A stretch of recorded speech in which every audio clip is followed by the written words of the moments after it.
Aujourd'hui, dans Jouissez de votre vie tous les jours, vous pouvez apprendre à vivre la vie que vous avez toujours voulu vivre.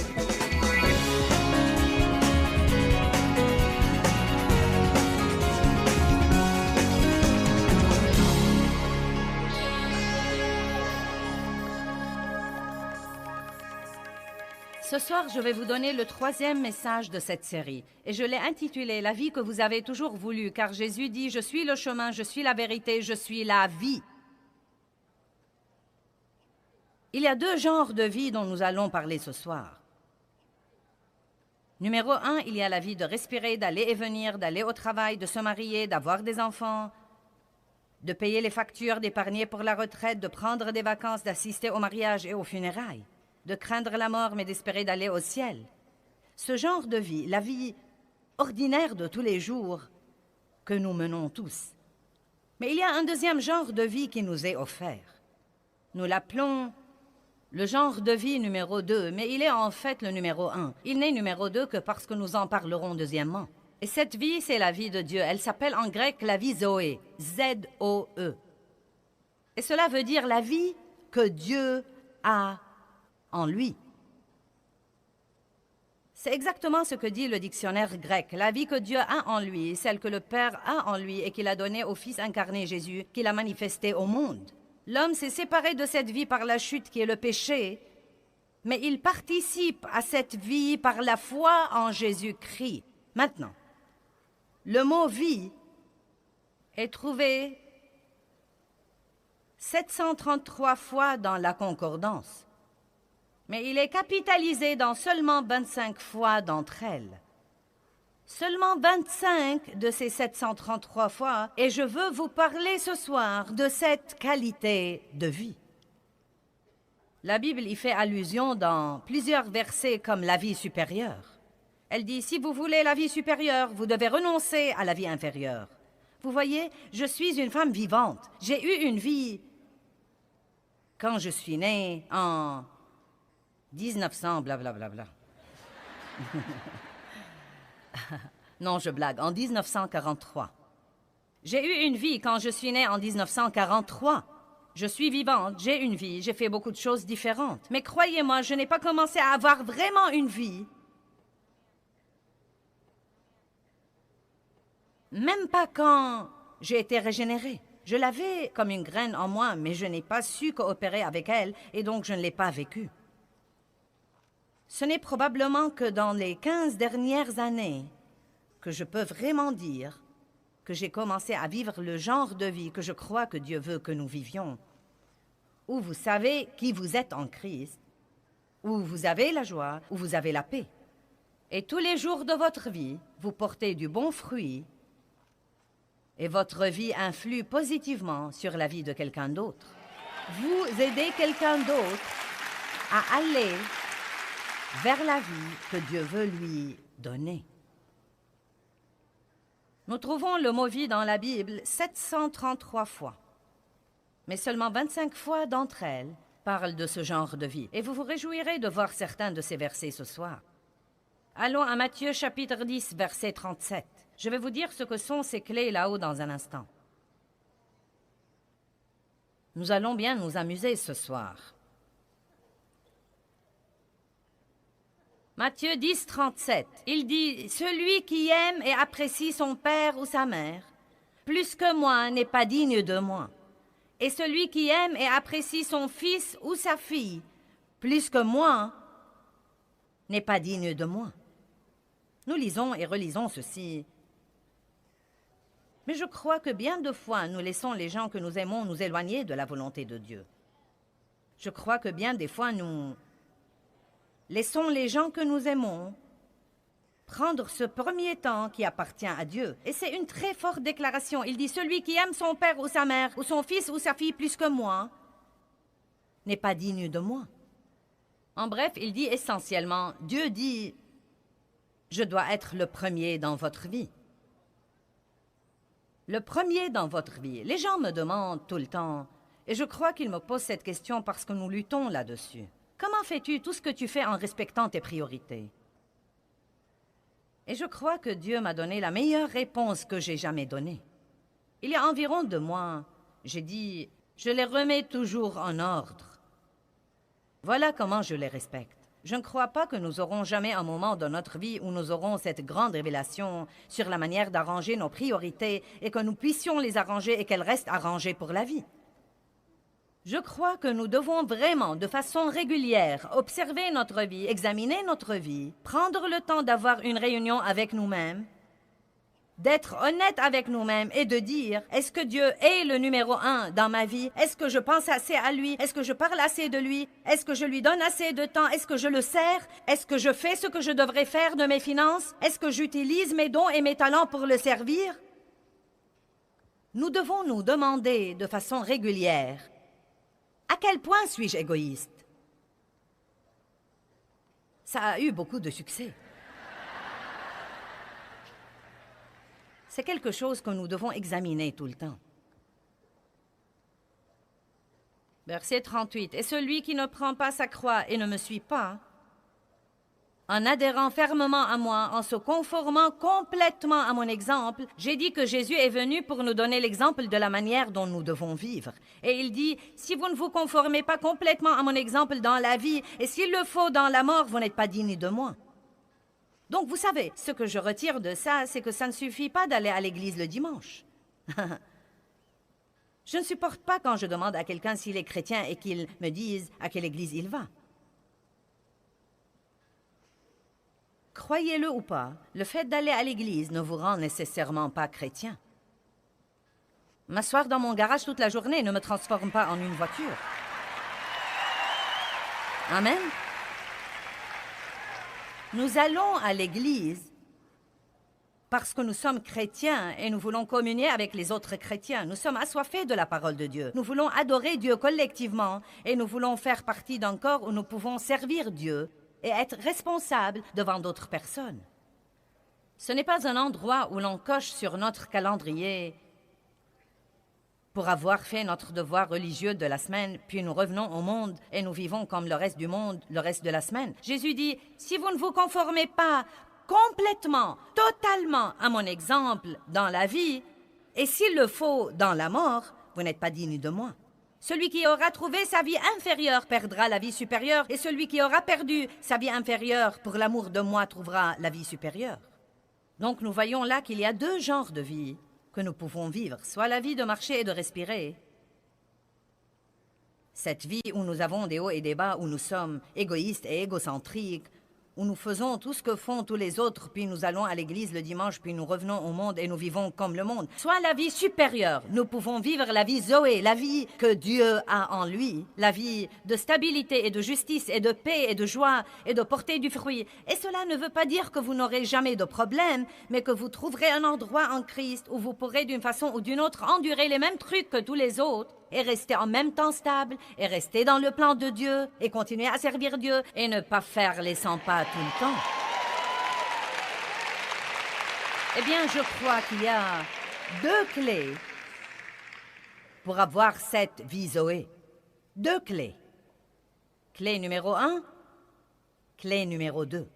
Vous savez, certains de nos employés ont fait ces clés et essayez d'apprécier ces clés parce qu'il leur a fallu beaucoup de travail et d'efforts pour les faire. Elles seront posées là pendant la première moitié de l'enseignement, car je veux que vous compreniez qu'il y a des clés. Il y a des clés qui ouvrent des portes. Il y a des choses que vous pouvez faire qui vous aideront à avoir cette vie qui vous est offerte.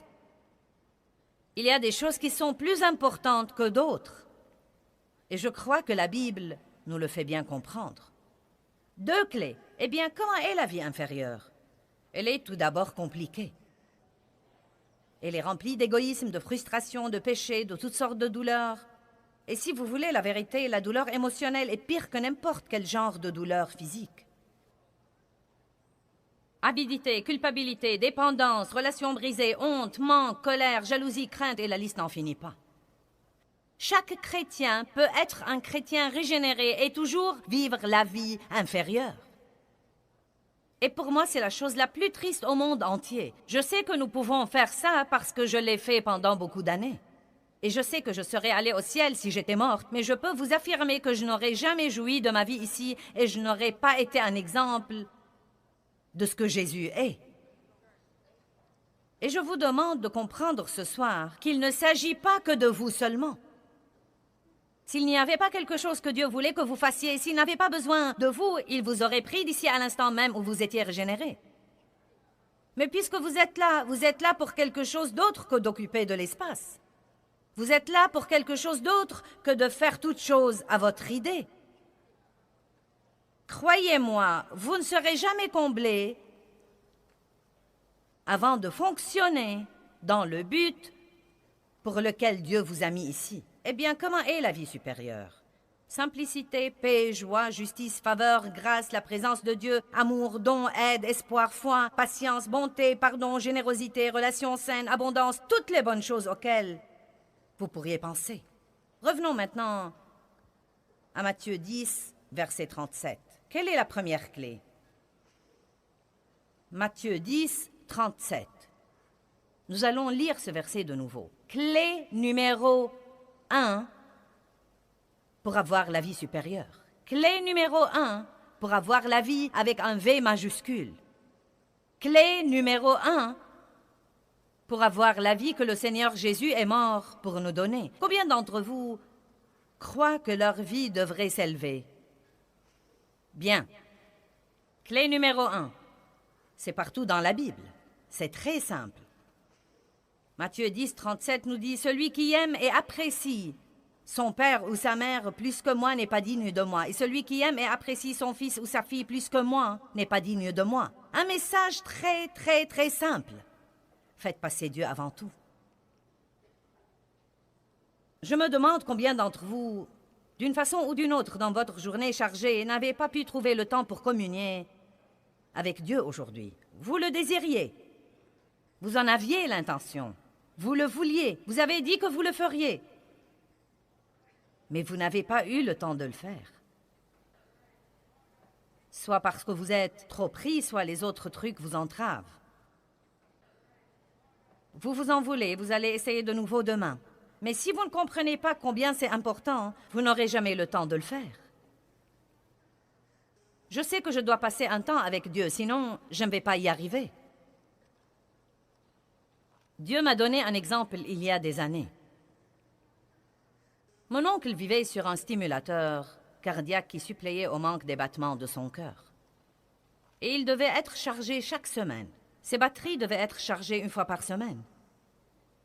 Et je les ai appelés un samedi et j'ai dit « Nous aimerions vous inviter au resto à dîner. Nous allons tout payer, nous voulons juste vous bénir. » Ma tante a dit « Nous ne pouvons pas, ton oncle doit recharger son stimulateur. » J'ai dit qu'il le fasse demain. Et elle a été très vexée. Je n'ai pas compris comment tout cela a marché. Et elle a dit « Il mourra !» Et le message que Dieu essayait de me faire parvenir et dont j'espère vous toucher ce soir, Dieu m'a rafraîchi la mémoire et m'a dit « Si tu ne passes pas un temps avec moi, tu n'auras pas une vraie vie. Si tu ne passes pas un temps avec moi, je l'ai entendu dire, tu ne pourras pas faire ce que tu fais et rester en vie. » Or, je ne suis pas sûre qu'il voulait dire rester physiquement en vie, mais je sais vraiment qu'il voulait dire que je ne pouvais pas faire ce que je faisais et avoir la paix et la joie et jouir vraiment de ma vie personnelle et je ne passais pas ce temps avec lui. Et je ne me tairai jamais sur ce point, ça m'est égal si vous en avez assez de l'écouter. Vous devez faire passer Dieu avant tout dans votre vie. Et pour faire ça, vous devez comprendre à quel point c'est important. C'est en fait le tout premier des 10 commandements. Le tout premier des 10 commandements. Et il dit, tu n'auras pas d'autre Dieu devant ma face. Et laissez-moi vous dire quelque chose. Cela ne veut pas dire une autre statue en pierre devant laquelle vous vous prosternez. Nous pouvons diviniser n'importe quoi. Tout ce qui est plus important pour nous que Dieu peut devenir un Dieu dans notre vie personnelle. Vous pouvez idolâtrer ou diviniser un sport. Le travail peut devenir votre idole ou votre Dieu pour gravir les les échelons du succès. Le seul problème, c'est que quand vous vieillirez, vous pourrez être en haut de l'échelle et découvrir qu'elle est appuyée contre le mauvais bâtiment. Car comme j'ai déjà dit ce matin, quand tout finira, devinez ce qui va rester. Dieu. Et à ce moment-là, ce sera trop tard pour développer une merveilleuse relation avec lui. Vous pouvez être proche de Dieu à la mesure du temps que vous passez avec lui. Si vous voulez avoir le genre de vie dont nous parlons ce soir, vous devez étudier. N'attendez pas toujours à ce que quelqu'un d'autre vous donne tout à la petite cuillère et qu'il vous trouve vos versets et qu'il prie à votre place. Vous devez faire un effort vous-même. Amen. Bon sermon, Joyce. Merci. Je vais continuer. Je vous prie d'aller à Matthieu chapitre 22. Matthieu 22, 37. Tout d'abord, certains des pharisiens et des sadducéens se sont réunis et lui ont dit, « Peux-tu nous dire quel est le commandement le plus important ?» Les gens pensent parfois, parmi toutes ces choses que nous écoutons sur ce que nous devons faire pour être de bons chrétiens, nous nous demandons lesquels sont les plus importants. Vous êtes-vous jamais senti submergé par tout ce que vous entendez et vous êtes-vous jamais demandé comment vous allez vous y conformer? Il est bon de savoir que le Saint-Esprit nous rappellera les choses quand nous en aurons besoin. Mais il y a 2 ou 3 choses que vous devez faire et qui devraient être des priorités. Et elles sont les 2 clés pour vivre cette vie dont je vous parle ce soir. Croyez-moi, si vous voulez vivre la vie supérieure au lieu de la vie inférieure, vous devez faire les 2 choses dont je vous parle ici ce soir. Et elles sont les 2 choses les plus importantes pour Dieu. Un des commandements les plus importants, Jésus lui répondit, « Tu aimeras le Seigneur, ton Dieu, de tout ton cœur, de toute ton âme et de toute ta pensée et de toute ta force. » C'est le premier et le plus grand et le plus important commandement. Nous n'allons pas voir les autres versets pour le moment. Les 4 premiers commandements parlent de notre relation avec Dieu. Les 4 premiers des 10 commandements parlent de notre relation avec Dieu. « Tu n'auras pas d'autre Dieu devant ma face. » Tu ne feras pas d'idoles pour les adorer. Et là encore, ce pourrait être des statues et des idoles en pierre ou en bois. Et il y en a plein dans le monde aujourd'hui, mais il ne s'agit pas que de ça, car il y a beaucoup de choses devant lesquelles nous pouvons nous prosterner et les adorer. Vous savez, Satan a offert à Jésus, quand il a été tenté dans le désert 40 jours et 40 nuits, c'est reporté dans Luc 4. Si tu te prosternes devant moi et que tu m'adores, rien qu'une fois, je te donnerai toutes ces choses que le monde a à offrir. Et croyez-moi, nous nous prosternons plusieurs fois pour avoir ce que le monde a à nous offrir. Nous faisons passer des choses avant notre relation avec Dieu, car après tout, Dieu est toujours là. Si nous ne venons pas à lui aujourd'hui, nous viendrons demain. Je me demande ce qui arriverait si nous venions à nos rendez-vous avec Dieu comme nous venons à nos rendez-vous dentaires. Je sais que vous avez déjà mauvaise conscience parce que vous n'arrivez pas à vous discipliner pour passer un temps avec Dieu. Et je n'essaye pas de vous donner mauvaise conscience. Je ne veux jamais que les gens se sentent pires quand ils partent, mais j'essaye de vous faire bien comprendre l'importance de ceci. Et je suis là pour vous dire que si vous voulez vraiment le faire, vous pouvez le faire. J'ai découvert dans ma vie que si l'on veut vraiment faire quelque chose, on peut le faire. Maintenant, les gens essayeront de vous...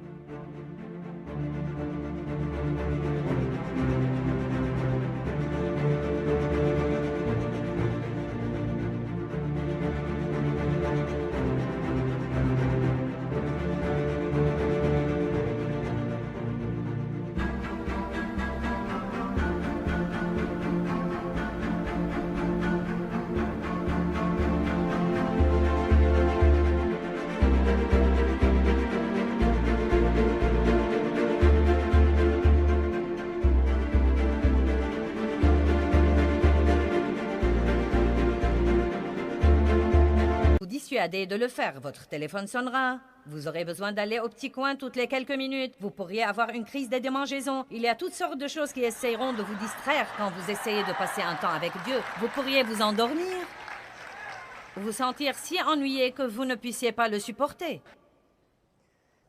Mais tout ceci est du diable. Je me souviens quand j'ai d'abord commencé à passer de façon régulière un temps avec Dieu. Et je me levais tous les matins, je prenais mon café et j'allais à mon bureau et je ne sortais pas avant de sentir que j'étais prête à faire face au monde et à agir en être humain. Non, mais un être humain sauvé. Et j'ai finalement su qu'aller à l'église le dimanche matin et agir comme le monde le reste de la semaine ne suffit pas. Je ne crois pas que ça suffise pour vous non plus. Je ne veux pas que vous soyez satisfait de vous faufiler dans le ciel. Je veux que vous viviez votre vie pour glorifier Dieu. Et je veux que les gens vous voient et qu'ils désirent ce que vous avez. Qu'ils ne désirent pas que vous partiez, mais qu'ils désirent ce que vous avez. Amen. J'ai prié cet après-midi pour nos associés. J'ai prié que vous seriez une lumière dans un endroit obscur et que votre vie rendrait les autres affamés et assoiffés pour Jésus-Christ.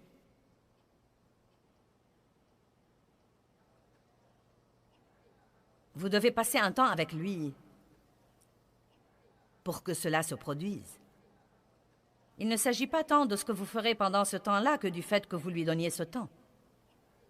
Quand j'ai commencé à passer un temps avec Dieu, mes enfants étaient toujours à la maison et 3 d'entre eux étaient adolescents en ce temps-là. Non, mais ils me disaient « Dois-tu rester dans ta chambre tout le temps? Ne peux-tu pas descendre, faire notre petit déjeuner? » Là venait le sentiment de culpabilité. Et finalement, j'ai réagi. J'ai dit, écoutez, vous êtes assez grand pour mettre des céréales dans un bol et y verser du lait. Et remerciez Dieu car je suis dans cette chambre. En fait, si vous êtes intelligent, vous enverrez votre mère à sa chambre. Car si votre maman ne passe pas un temps avec Dieu, vous pouvez être sûr que vous n'allez pas l'aimer quand elle en sortira. Amen. Vous devez combattre pour les choses qui demandent un investissement de temps. Dieu s'est occupé de moi au sujet de commencer à faire de l'exercice. Je n'avais jamais cru que je le ferais et que j'aurais le temps de le faire. J'en avais horreur. Je ne voulais rien soulever à part ma fourchette. Je ne voulais pas en entendre parler. Chaque fois que j'essayais de m'exercer, je faisais tomber quelque chose. Mais Dieu m'a dit que je devais le faire si je voulais être en bonne santé pendant mon trajet. Donc j'ai dit à ma fille que j'allais m'exercer et ils ont ri de moi. J'avais dit ça auparavant et je ne l'avais pas poursuivi jusqu'au bout. J'ai dit, vous pouvez rire de moi autant que vous voudrez. Je me connais très bien, je sais quand je me décide. J'étais contente qu'ils aient ri de moi, hein, car quand quelqu'un me dit que je ne peux pas faire quelque chose, cela me rend plus déterminée à le faire. Donc Dave est allé avec moi la première fois juste pour rire de moi. Ensuite, il a fini par s'inscrire lui aussi. Il a fait de l'exercice toute sa vie. Mais il a décidé de suivre un programme conçu pour lui. De toute façon, le point essentiel, c'est que quand j'ai d'abord commencé à m'exercer, on voulait que je vienne au bureau pour faire ceci et faire cela. Et je disais, eh bien, je ne peux pas faire ça. Les lundis, mercredis et vendredis, je m'exerce à 10 heures. Eh bien, veux-tu dire que nous devons maintenant essayer de tout faire à ta place? Tu peux sûrement ne pas y aller. J'ai dit non. Non, je ne vais pas le rater. Je vais le faire. Dieu m'a dit de faire ça et je vais le faire. Si je ne peux pas prendre 3 heures par semaine pour m'exercer et essayer de rester en bonne santé, nous devons être mal en point. Amen. Vous voyez, tout le monde va vouloir que vous fassiez ce qui leur est convenable et ce qui les arrange. Vous m'avez entendu? J'ai dit tout le monde va vouloir que vous fassiez ce qui leur est convenable et ce qui les arrange. Et ils auront toujours un cas d'urgence chaque fois que vous essayez d'avoir du temps pour faire quelque chose que vous sentez que Dieu vous a dit de faire. La plupart de ces gens qui ont une crise dont vous devez vous occuper tout de suite, ça fait 20 ans que je vois ces crises.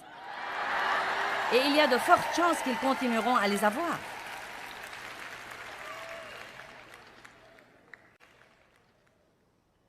Si je vous demandais, est-ce que Dieu est le premier dans votre vie, ce serait intéressant de voir les réponses que j'aurai. La plupart de vous diront, « Oh oui! » Combien pensez-vous à lui? Combien parlez-vous de lui? Comment réagissez-vous au moment des offrandes?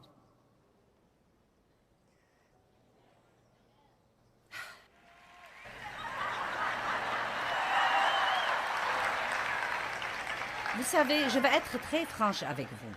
Si vous vous fâchez contre un pasteur parce qu'il vous dit de donner,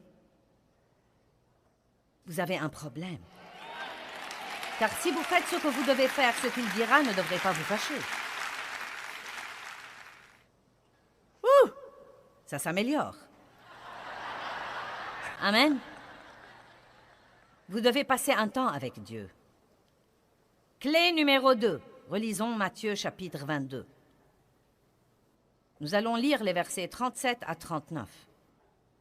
Et Jésus lui répondit, « Tu aimeras le Seigneur, ton Dieu, de tout ton cœur, de toute ton âme, de toute ta pensée et de toute ta force. C'est le plus grand et le plus important et le premier commandement. Et voici le second qui lui est semblable. Tu aimeras ton prochain comme toi-même. » Ces 2 commandements résument toute la loi et tous les prophètes. 2 clés pour avoir la vie supérieure. Passez un temps avec Dieu, aimez-le plus que tout.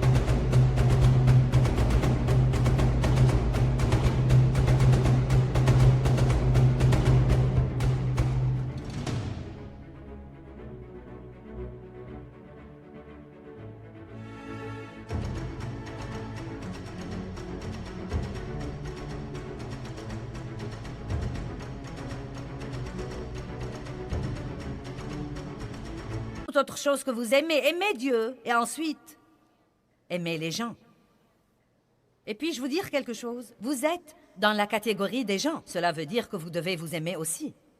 Non pas d'une façon égoïste, égocentrique. Je dis toujours aux gens, aimez-vous, mais ne soyez pas amoureux de vous-même. Il y a une différence. Notre enseignement principal ce soir dit de ne pas être égoïste. Donc, quand je dis aimez-vous, je ne dis pas de vous adorer tout le temps, mais je dis en fait de vous respecter assez pour amener les autres à vous respecter. Ne laissez pas les autres vous marcher sur les pieds. Respectez-vous dans toutes circonstances. Occupez-vous de vous-même. Occupez-vous de votre santé et votre corps. Occupez-vous de votre pensée. Occupez-vous de votre vie. Faites les choses que vous aimez, parce que sinon, vous finirez par être rempli d'amertume et de ressentiment. Mais ne soyez pas le centre de votre univers.